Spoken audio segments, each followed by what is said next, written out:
Welcome back to A Minute with Chelsea. We are still on day 1 of the second Hobbit Hikers trip. We are in Iceland and we are doing the hot to go dance at the Great Geyser. Well, they don't say it like geyser, but I don't know how to say it correctly. Geysir and Stroker. This is a geothermal area, and it is about 30 minutes from Thingvellir National Park. Stroker spouts water 100 feet into the air every couple of minutes, so you don't have to wait very long to see it. It's pretty cool, but it was so fucking cold we did not stay out there very long. Shelby is cosplaying as Jacques Souvenir, from The Office, Dwight, and Arnie plays this song every morning to get us pumped up, and if you want to look it up on Spotify, it's called Fossari. I don't know how to say that again, but I know the English lyrics are fuck that shit, fuck that shit, and we listened to it every morning and we felt very pumped up afterwards. Arnie was a fucking vibe, just so you are aware. We love that man. He would just randomly break out a bottle of vodka and be like, do you want a shot? You want to fuck around and find out? We were like, yeah, why not? After we left the geothermal area, we headed to Gullfoss, which is probably the most iconic waterfall that people know about in Iceland, at least for me it was.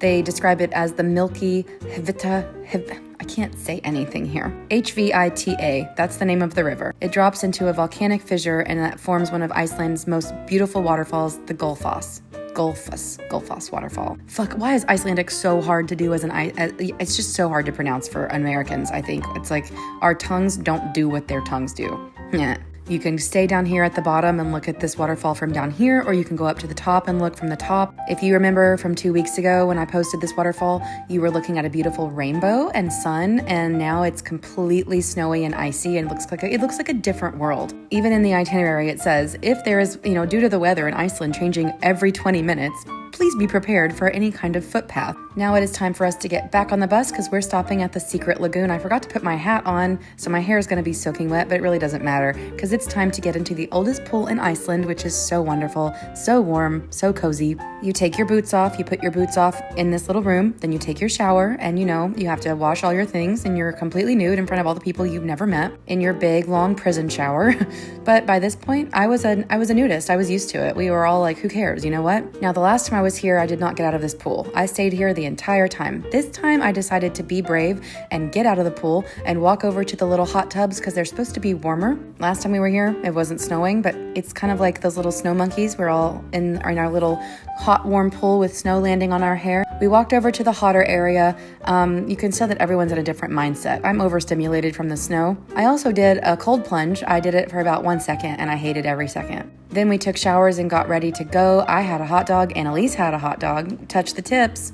I'm a lot hungrier in Iceland. I think it's because I'm cold a lot, but also because I'm listening to my body more. Something about being in America, I just don't listen to it. I just ignore all my hunger cues. And that food in Iceland makes my body feel much better than the food here in America. Now we're at Hotel Flakslid.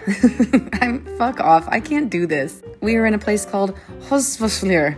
I don't know how to say it, and I just don't care anymore. I'm gonna do my best. Anyway, here's my hotel room. This one was really exciting because last time I did not have this cutie pink bedspread, and I feel like it was like a special little bedspread for me. It's pink.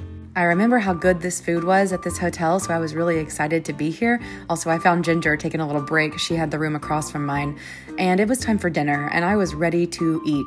So we kind of had the place to ourselves with our own little buffet, which was really nice. Now, last time I had lamb curry, and this time they didn't have lamb curry, but because it is now technically called Bursting Day, which is a holiday kind of like Fat Tuesday. You eat until you almost burst. They had so much more fatty and chunky food. This is Shelby giving me a tour of all the food: slow roasted lamb, little roasted potatoes, a homemade beef lasagna, which we did have all of these things last time and they were good, Brussels sprouts, which I love, vegan meatballs, some fried rice, and this is very, very salted lamb chunks, which I did not want, but apparently it is good luck to eat this on Bursting Day, so we all tried it and I did not care for it, but I did it anyway because when in Rome, and by that I mean when in Iceland. And yeah, guess what? I'm eating butter. I'm eating so much fucking butter and I don't care. I don't care at all because it makes me happy. And I'm healing. Let me heal. This is our guide Arnie explaining that if you eat lamb, you're lucky. And then we said, what part of the lamb is this? And he said the butthole. He's lying. He's a big fat liar. But it was so funny that we couldn't stop laughing. He said, yes, please eat some lamb ass. It is very good for you and it will make you have so much luck. And then the server came over and Arnie said, oh, this one, she's an asshole eater. And we were like, Arnie, stop. And he said, am I going to get fired? And I said, no, we're going to tip you even more because you're horrible. Also, his favorite thing in the world is watching me be as ugly as possible. So I made as many ugly faces as I possibly possibly could. Then we clapped like Nicole Kidman. We passed the picture of me around. Arnie saved it as his phone background. I was like, stop. Oh God, my audio's fucked up. It won't let me pause. I just have to keep talking. I don't know what to do. Oh God. Okay, well, we're having some Canadian snacks that Lynette brought, and we're eating all of our snacks and playing some board games, some card games. Still won't let me pause, so I just have to keep talking. Shelby made her ugly face, and we made a beautiful compilation of all of our ugly faces and put them on Instagram. I don't know what's happening here. Now we are looking for the Northern Lights. And we are dancing because it's snowing, so we're like, oh, we're not going to see them. The sky is not clear enough to see the Northern Lights, which is really sad because this is where we saw them the most on the last trip. So we're doing our little dance. We're singing to the window, to the wall, sweat dropped down my balls, from the movie with Sandra Bullock and Betty White. The Proposal. We are having the nighttime crazies, if you can't tell. And it's so fucking cold, but we are walking all the way away from all the street lights on this farm that we're at because we want to see if we can see the Northern Lights. And then we did see them. We text the whole group. We started waking people up. Come outside. Come see them. It wasn't great, but they were there. And there they are. Even without my filter, you can still see them. And here's some photos. It was perfect. It was beautiful. I'm so happy and grateful to be here. You have no